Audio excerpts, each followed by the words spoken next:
Hello friends, स्वागत है आपका हमारे इस यूट्यूब चैनल। तो फ्रेंड्स, आज के इस वीडियो में हम लोग जानने वाले हैं एवरेज का पार्ट 2 है आज।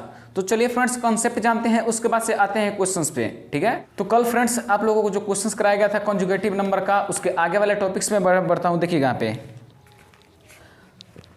नेक्स्ट कॉन्सेप्ट क्या कहती है। प्रथम इन सम संख्याओं का औसत। प्रथम इन सम संख्याओं का औसत, ये क्या होता है हमारा? तो n+1 हो जाता है। क्या होती है फ्रेंड्स? तो n+1 हो जाती है। चलिए इसके बारे में थोड़ा सा एक क्वेश्चन ले लेते हैं। जैसे मान लीजिए, देखिएगा यहाँ पे 2 दे दिया गया, 4 दे दिया गया, 6 दे दिया गया, 8 दे दिया गया यहाँ पे और 10 दे दिया गया। पूछा गया इसका औसत क्या होगा। क्वेश्चन ले लिया गया कि 2 4 6 8 10। पूछा गया इसका औसत क्या होगा यहाँ पे। तो संख्या गिनेंगे 1 2 3 4 5। तो मेथड 1 ध्यान से देखिए, यहाँ पे मेथड 1 आप डायरेक्ट ट्रिक लगा सकते हैं। कितना होगा पे 5 और प्लस में 1, यानी कि 6 हमारी क्या आ जाएगी, औसत हमारा ये आ जाएगी। एक तरीका ये है। मेथड 2 क्या है? 2 अंक इधर छांट लीजिए, 2 अंक इधर छांट लीजिए, जो बीच वाला बचेगा वही हमारी औसत हो जाएगी। सर तीसरा तरीका क्या हो सकता है? तीसरा तरीका ये हो सकता है दोस्तों कि आप सभी संख्या को जोड़ लीजिए, भाग दीजिए। यहाँ पे 10 8 18, 18 गो और होता है 6 गो, 24 गो, 24 और 28, 28 गो अबट्टा में हो जाएगा 30 गो। 30 अबट्टा में संख्या कितना है? तो 5, 5 का भाग दीजिए, 6 बार में आ जाएगी। तो फ्रेंड्स, जो आपको तरीके अच्छा लगे उससे आप बना सकते हैं। नेक्स्ट कॉन्सेप्ट और नेक्स्ट क्वेश्चन की तरफ मैं चलूंगा, तो ध्यान से देखते रहिए।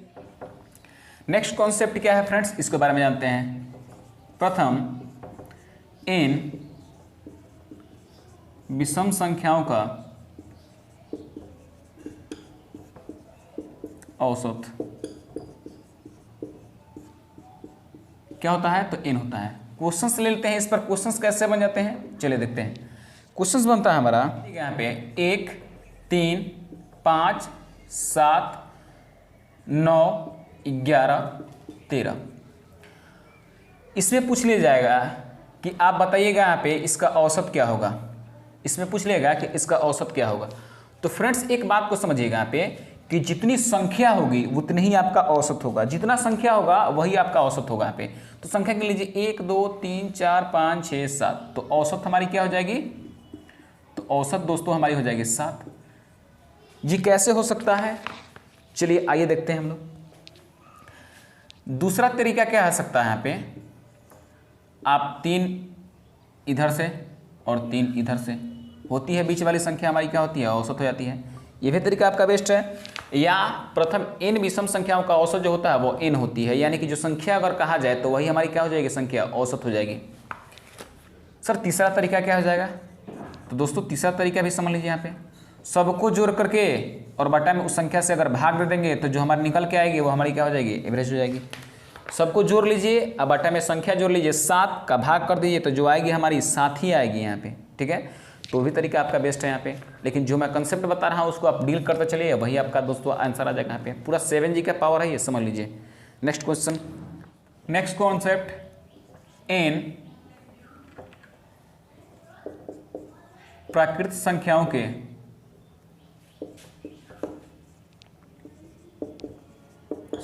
के वर्गों का औसत। तो फ्रेंड्स देखिएगा, इसको प्रूफ ही कर सकते हैं हम लोग। इसका होता है डायरेक्ट n+1 2n+1 और बटा में 6 होता है। इसका प्रूफ ही देख सकते हैं आप कि कैसे होता है, ये कैसे आती है। तो हम लोग जानते हैं कि इन प्राकृतिक संख्याओं के वर्गों का योग क्या होगा। आप लोग एवरेज बराबर में हम जानते हैं क्या? एवरेज बराबर में क्या होता है? यहाँ पे होता है सम और बटा में नंबर, यानी कि योग और बटा में कुल संख्या। तो योग हमारी क्या हो जाएगी यहाँ पे n × n+1, बटा में क्या होती है 2n+1 और बटा में क्या हो जाएगी यहाँ पे 6 हो जाएगी। इंटू में संख्या कितना है? टोटल संख्या हमारा n है यहाँ पे। ये तो योग ना होगा, संख्या क्या है? नंबर n है। तो n से n हमारी कट जाती है, तो ये हमारी क्या आ जाती है? तो संख्या आती है। ये जो हमारी आती है तो औसत आ जाती है ये। तो ये हमारा क्या रहा है? ये प्रूफ रहा हमारा ये। ठीक है, कि ये चीज़ें कैसी आती है। तो आप देख सकते हैं कि सबसे पहले ऊपर योग जो होता है और क्या होता है बटा में नीचे संख्या से जो भाग देते हैं तो हमारी क्या निकल जाती है? औसत निकल जाती है। कल ही बताया गया था। तो चलिए नेक्स्ट इस पर एक क्वेश्चन कैसे बनता है देखिए यहाँ पे क्वेश्चन कैसे बनेगा। क्वेश्चन बताइए। कह देगा यहाँ पे कि 7 प्राकृत संख्याओं के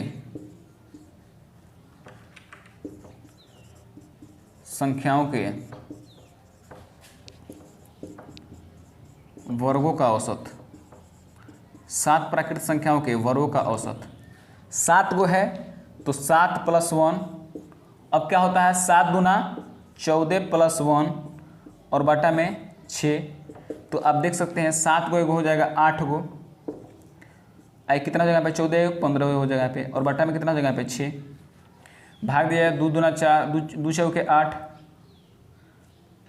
4 दूना 8 हो जाएगा यहाँ पे, 3 दूना 6 3 5 15 हो जाएगा यहाँ पे, 5 चौके कितनी हो जाएगी आपका 20 जो आएगा वो हमारा राइट आंसर हो जाएगा यहाँ पे। ठीक है, कहेगा कि 7 प्राकृत संख्याओं के वर्गों का औसत क्या हो जाएगा, तो 7 + 1 और कितना होगा 7 दूना कितना होगा 14 + 1 यानी कि 8 गुने 15 बट्टा में 6 काट दिया यहाँ पे, कितना होगा 4 दूना 8 और 3 दूना 6 3 5 15 और 5 चौका 20 आएगा वो हमारा क्या हो जाएगा यहाँ पे राइट आंसर हो जाएगी। नेक्स्ट कॉन्सेप्ट क्या है हमारा, इन प्राकृत संख्याओं के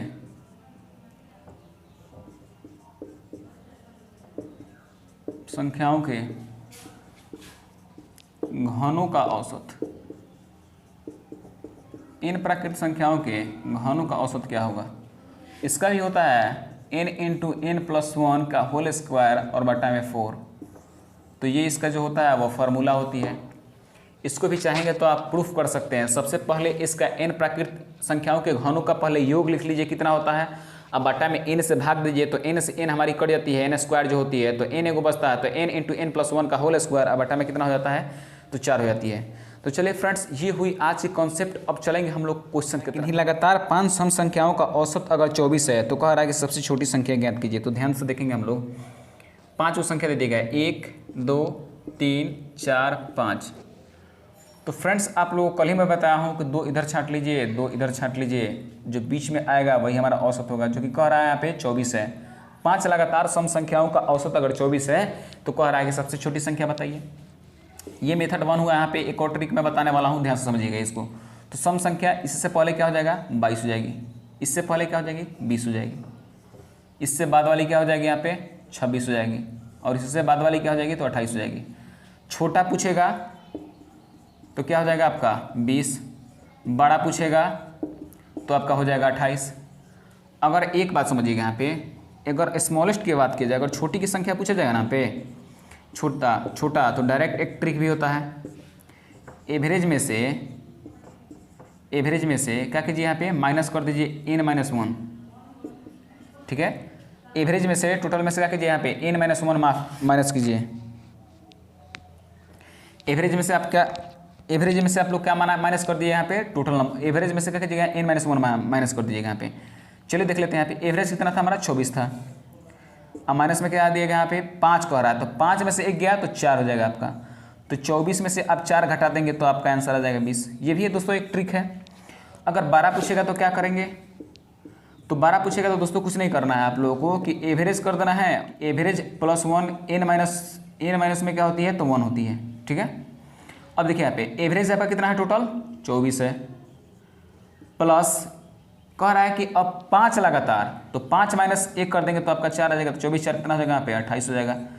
तो आप डायरेक्ट ट्रिक भी इस्तेमाल कर सकते हैं और चाहेंगे तो इससे भी बना सकते हैं। दोनों मेथड बढ़िया है आपके लिए, ठीक है। ज़्यादा से ज़्यादा शेयर करते रहिए आप लोग, फैला दीजिए जितना हो सके आप लोगों के लिए। चलिए नेक्स्ट क्वेश्चन। x संख्याओं का औसत y² है और y संख्याओं का औसत x² है, तदनुसार उन संख्याओं का कुल औसत कितना होगा।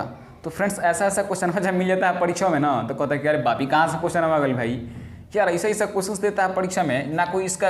अब लोग कितना लड़का लोग बोलेगा कि ये तो क्वेश्चन मतलब ऐसा क्वेश्चन तो पढ़ाया ही नहीं गया है। दरअसल ये होता है दोस्तों, चले देखिएगा यहाँ पे कह रहा है कि x संख्या का औसत क्या है y² है और y संख्या का औसत क्या है x² है। इन सभी संख्याओं का औसत, तो औसत बराबर क्या होती है, दोनों को जोड़ देते हैं, इसको जोड़ देते हैं और नीचे इसको भाग देते हैं, यही तो होती है हमारी। तो जब इसमें जब गुना करेंगे आप लोग तो क्या हो जाता है, यहाँ पे गुना कीजिए यहाँ पे, तो यहाँ पे ये संख्या में औसत से देखिए यहाँ पे ये क्या होगा, यहाँ पे x संख्याओं का औसत क्या है y² है, तो ये संख्या हो गया और ये औसत हो गई। तो संख्या गुने औसत बराबर क्या निकलता है हमारा, योग निकलता है। तो ये क्या हो जाएगा यहाँ पे एक्स वाई स्क्वायर हो जाएगा, और ये क्या हो जाएगा वाई इंटू में एक्स स्क्वायर हो जाएगा। अब क्या कीजिए यहाँ पे इन दोनों को जोड़िए, X Y square plus Y X square, और बटा में क्या हो जाएगा यहाँ पे दोनों से जोड़ के भाग दीजिए, यहाँ पे एक्स प्लस क्या हो जाएगा वाई हो जाएगा। अब आप क्या फ्रेंड्स कॉमन कर लीजिए, एक्स वाई कॉमन कर लीजिए। एक्स वाई जब कॉमन कर लीजिएगा तो क्या हो जाएगा यहाँ पे बच गया आपका वाई, प्लस यहाँ पे क्या बच गया आपका एक्स बच गया, और बटा में एक्स प्लस वाई तो है ये है, काट दीजिए इसको, तो एक्स वाई जो आएगा वो हमारा राइट आंसर हो जाएगा। X Y will be your answer. चलिए फ्रेंड्स नेक्स्ट क्वेश्चन की तरफ बढ़ते हैं हम लोग। कह रहा है इसको बारे में समझते हैं। कह रहा है कि एम संख्याओं का औसत एन स्क्वायर है, एम संख्याओं का औसत एन स्क्वायर है। अब कह रहा है कि इन संख्याओं का औसत एन स्क्वायर है, इन संख्याओं का औसत एम स्क्वायर है। तो कह रहा है कि एम प्लस 1 संख्याओं का औसत क्या होगा। कुछ नहीं है दोस्तों, ये बच्चों वाली क्वेश्चन है, ये कुछ नहीं कहा है। आप संख्या में ये सेम सवाल हुआ है, जब औसत से आप गुना कीजिएगा तो क्या निकलता है, योग निकलता है। योग इसका क्या हो जाएगा यहाँ पे एम एन स्क्वायर हो जाएगा, ये क्या हो जाएगा यहाँ पे एन एम स्क्वायर हो जाएगा। यहाँ पे इसको जोड़ दीजिए एम एन स्क्वायर, प्लस में क्या हो जाएगा यहाँ पे एम स्क्वायर, और बटा में क्या हो जाएगा यहाँ पे एम प्लस एन। इन दोनों को जोड़ करके यहाँ पे भाग दे दीजिए, एम एन कॉमन कर लीजिए तो कितना यहाँ पे एन प्लस एम, और बटा में क्या हो जाएगा यहाँ पे एम एन कॉमन कर लिए दोनों में से, अब क्या बचेगा यहाँ पे एम प्लस एन। कह रहा है एम प्लस एन संख्याओं का औसत, काट दीजिए इसको, जो आएगा एन और एम वही हमारा आंसर हो जाएगा। आपसे जो चाहे कह देगा एम और एन वही हमारा क्या हो जाएगा दोस्तों, इसका आंसर हो जाएगा। नेक्स्ट स्क्रीन पे कह रहा है कि 3 संख्या का औसत 56 है। प्रथम संख्या, दूसरी संख्या और तीसरी संख्या, 3 संख्याओं का औसत हमारा दे रखा है यहाँ पे 56 दे रखा है। कह रहा है कि पहली संख्या दूसरी संख्या का दुगुनी, जो पहली संख्या है वो दूसरी संख्या का दुगुनी है। दूसरी संख्या का क्या है यहाँ पे दुगुनी है, तथा दूसरी संख्या तीसरी संख्या का दुगुनी, दूसरी संख्या तीसरी संख्या का दुगुनी, यानी कि इसका अगर एक मान लिया जाए तो ये इसका दुगुना। अब कह रहा है तो सबसे छोटी संख्या ज्ञात कीजिए यहाँ पे, ये जो दुगुनी है इसका दुगुना ये है, तो आपका ये रेशियो निकल गया। क्वेश्चंस में क्या रखा है, कह रहा है कि सबसे छोटी संख्या ज्ञात कीजिए, तो ध्यान से देखिएगा यहाँ पे। तो 4 और 2 6 के साथ औसत क्या होती है, एवरेज अगर देखा जाए इसका तो क्या हो जाएगा यहाँ पे टोटल नंबर अब बटा में संख्या से भाग, 1 2 3 संख्या है, इसका औसत दे रखा है कितना 56 दे रखा है यहाँ पे। 7 8 56, एक रेशियो का वैल्यू कितना देगा यहाँ पे 8 3 24। सबसे छोटी संख्या पूछा है, सबसे छोटी संख्या एक रेशियो है, एक रेशियो का वैल्यू हमारा कितना आ गया यहाँ पे 24। 24 दोस्तों आएगा, वो इसका सही उत्तर होगा। सेम टाइप का क्वेश्चन से कह रहा है कि 3 संख्या इस प्रकार है कि दूसरी संख्या पहली संख्या से दुगुनी है। जो दूसरी संख्या है वो पहली संख्या का क्या है यहाँ पे दुगुनी है। तो अगर दूसरी संख्या पहली संख्या को 1 मान लें तो दूसरी संख्या हो जाएगी दुगुनी। अब इसमें क्या कह रखा है, और तीसरी से 3 गुनी है, और तीसरी से क्या है आपका 3 गुनी है, यानी कि जो दुगुनी संख्या है वो तीसरी संख्या से क्या है, तीसरी संख्या से 3 गुनी है। तो अगर इसका एक रेशियो मान लें तो ये इसका 3 गुना हो जाएगा। अब कह रहा है कि यदि तीनों संख्या का औसत 99 दिया गया हो तो सबसे छोटी संख्या ज्ञात कीजिए। एसएससी ने क्वेश्चन पूछ रखा है। तो फ्रेंड्स एक बात को ध्यान देंगे हम लोग, ये 2 देखा जाए यहाँ पे 2 नंबर इसका भी सेम है। देखिए यहाँ पे 2 दूसरी संख्या देखा जाए तो यहाँ पे 2 है, और दूसरी संख्या यहाँ पे देखा जाए तो यहाँ पे 3 है। तो सबसे पहले क्या कीजिए यहाँ पे कि इस रेशियो को बराबर कर लीजिए, इस रेशियो में गुना कर दीजिए यहाँ पे कितना से, इस दोनों को बराबर करिए, यहाँ पे 3 से गुना, तो इस औसत में भी 3 से गुना करना पड़ेगा। अगर इसमें 2 से गुना कर लेते हैं तो इसमें भी 2 से गुना करने का। अब देखिए यहाँ पे भी 6 आ गई और यहाँ पे भी 6 आ गई, ठीक है। तो पहली संख्या, दूसरी संख्या और तीसरी संख्या का हम रेशियो निकाल लिए। कितना निकाल लिए रेशियो, तो पहली संख्या आ गई हमारी 3, दूसरी संख्या 6, तीसरी संख्या आ गई कितना हमारी, तो 2 आ गई। अब दोस्तों क्वेश्चन में कह रखा है कि तीनों संख्याओं का औसत हमारा दे रखा है कितना है 99 है। तो 6 और 3 9 2 11, 11 और बटा में 3, एवरेज बराबर क्या होती है हमारी, तो कुल नंबर और बटा में संख्या, और इसका औसत दिया गया 99, 11 और 99, एक रेशियो का हमारा वैल्यू कितना आएगा यहाँ पे 27। तो क्या रखा है कि सबसे छोटी संख्या क्या है 2 रेशियो, 1 यूनिट का वैल्यू 27, 2 रेशियो का वैल्यू कितना जगह पे 2 का गुना कर दिए तो कितना आ जाएगा आपका 54।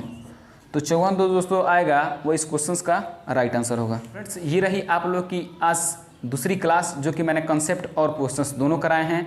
तो फ्रेंड्स नेक्स्ट वीडियो में मिलते हैं। वीडियो शॉर्ट बना रहे हैं, आप लोग ज़्यादा से ज़्यादा शेयर करें, लाइक करें, कमेंट करके बताएं आप लोगों को अपने ज़्यादा से दोस्तों के पास ज़्यादा से ज़्यादा शेयर करें। तो चलिए फ्रेंड्स मिलते हैं नेक्स्ट वीडियो में नेक्स्ट अपडेट के साथ, तब तक जय हिंद।